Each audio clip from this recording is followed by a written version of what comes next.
I would just say, don't give up hope. When you have a dream, and you feel like God's put that in your heart, to just continue to walk by faith. I would say, even as a child, when people ask what I wanted to do when I'd grow up, I'd always just say, I want to be a wife and mom. But I even remember in college, when I had my major and everything, I still thought that about my major. I'll do that for a couple years and then get married and have children, and I just want to be a mom and be a wife.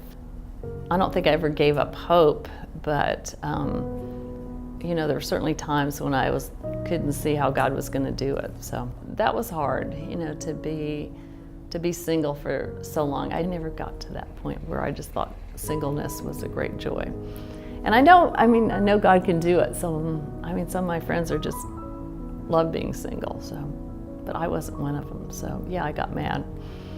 So when I was really mad at the Lord, I would write in French and English, just kind of mixed up, because I figured I really don't want anybody to ever read this, but it just helped me vent. And there were a lot of times I was frustrated, and a lot of times I was mad.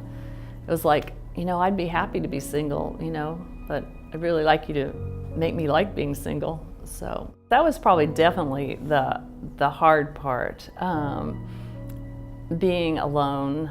I think I understood walking in the Spirit before, but I think that was really when I had to really grapple with that. And, was God really there? And was He there for me? And was He there in the hard times? And so I would say that was one of the times I grew the most in my personal relationship with the Lord. I feel like I was really blessed during those years, but after being on staff for 20 years, I got married, and I was exuberant. I just was thrilled that God had done it. It's indescribably worth the wait. And 14 months later, our son Joe was born. So it was just like this completely other life. I had this life for 20 years single, and then 20 years, more than 20 now, married with a child. So I just saw so much joy in seeing God do what He did, and that His timing wasn't my timing. I was 42 when I became a mom. And so that was definitely not how I would have scripted it.